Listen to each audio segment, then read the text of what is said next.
Shri V Joy, നിങ്ങളൊക്കെ ഒരുപാട് സമരങ്ങൾ നടത്തിയിട്ടുള്ള ആളല്ലേ? 108 ആംബുലൻസിനെതിരെയാണ് ആശുപത്രിക്ക് മുന്നിൽ സമരം നടത്തിയത്. ഞാൻ അതാണ് ആവർത്തിച്ചു പറഞ്ഞത്.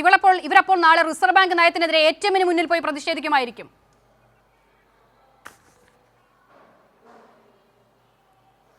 അക്ഷിത, വീണ്ടും വീണ്ടും കോൺഗ്രസ് പ്രതിനിധി ഈ സംഭവത്തിൽ നിന്ന് തലയൂരാനുള്ള ശ്രമമാണ് നടത്തുന്നത്. ആദ്യം അദ്ദേഹം പറഞ്ഞത് ഞാനിപ്പോഴും ഓർക്കുകയാണ്, ഫിറ്റ്നസ് ഇല്ല, പിന്നെ 4 ടയറും ഓടാൻ പറ്റാത്ത പരുവത്തിലാണ് ഉണ്ടായിരുന്നത്, ഇൻഷുറൻസ് ഉണ്ടായിരുന്നില്ല. ഞാൻ അദ്ദേഹത്തെ വെല്ലുവിളിക്കുകയാണ്, നിങ്ങൾക്ക് ഇൻഷുറൻസ് ആ വണ്ടിക്ക് ഇല്ലായിരുന്നു എന്ന് തെളിയിക്കാൻ നിങ്ങൾക്ക് സാധിക്കുമോ? ഈ പറയുന്ന വാഹനത്തിലല്ലേ അക്ഷിത ഇപ്പോൾ ചോദിച്ചതുപോലെ 80 മൈൽ സ്പീഡിലാണ് ഈ വാഹനം വിതുരയിൽ നിന്ന് ഓടി തിരുവനന്തപുരം മെഡിക്കൽ കോളേജിൽ എത്തിയത്. അത് ഇന്നലത്തെ സംഭവം. ഇന്നും ഈ വാഹനമാണല്ലോ ഓടിയത്. വിതുരയിൽ നിന്ന് രോഗിയെയും കൊണ്ട് മെഡിക്കൽ കോളേജിലേക്ക് വന്നത് ഈ വാഹനമാണല്ലോ.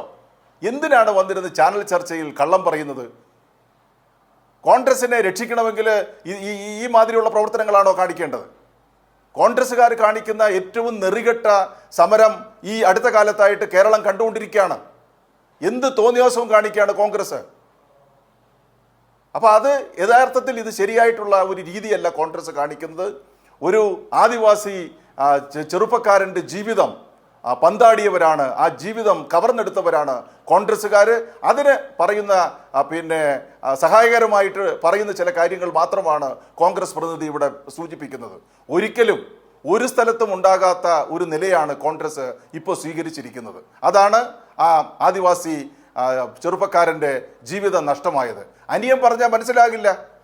അനിയൻ പറഞ്ഞാൽ അത് DYFI ആണെന്ന് പറയും. ചിറ്റപ്പൻ പറഞ്ഞാൽ ചിറ്റപ്പൻ അല്ല എന്ന് പറയും.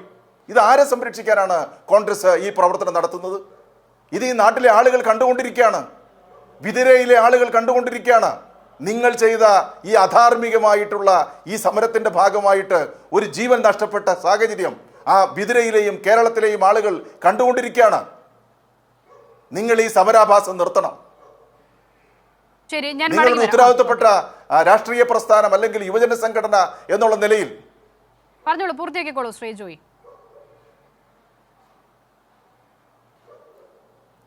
ഉത്തരവാദിത്തപ്പെട്ട രാഷ്ട്രീയ യുവജന സംഘടന എന്നുള്ള നിലയിൽ നിങ്ങൾ പൊതുസമൂഹത്തോട് മാപ്പ് പറയണം. ഞങ്ങളുടെ ഭാഗത്തുനിന്ന് ഒരു തെറ്റുപറ്റിപ്പോയി, അതാണ് നിങ്ങൾ പറയേണ്ടത്. യഥാർത്ഥത്തിൽ കോൺഗ്രസ് ചെയ്യേണ്ടത് ഞങ്ങളുടെ ഭാഗത്തുനിന്ന് ഒരു ഗുരുതരമായിട്ടുള്ള കുറ്റം സംഭവിച്ചിരിക്കുന്നു, അതിനാണ് നിങ്ങൾ മാപ്പ് പറയേണ്ടത് പൊതുസമൂഹത്തോട് നിങ്ങൾ മാപ്പ് പറഞ്ഞേ മതിയാകുള്ളൂ. മാപ്പ് പറഞ്ഞാൽ തീരുന്നതല്ല. ഇത് കൊലപാതക ശ്രമത്തിന് കേസെടുക്കേണ്ടതാണ്. ആംബുലൻസിനെ തടയുക എന്ന് പറയുന്നത് അധാർമികമായ പ്രവർത്തനമാണ് കോൺഗ്രസ് നടത്തുന്നത്. അതുകൊണ്ട് വളരെ സീരിയസ് ആയിട്ട് പോലീസ് അവിടെ നടന്ന സംഭവങ്ങളെ സംബന്ധിച്ച് പരിശോധിച്ച് ആവശ്യമായിട്ടുള്ള നടപടികൾ സ്വീകരിക്കണം. ശരി.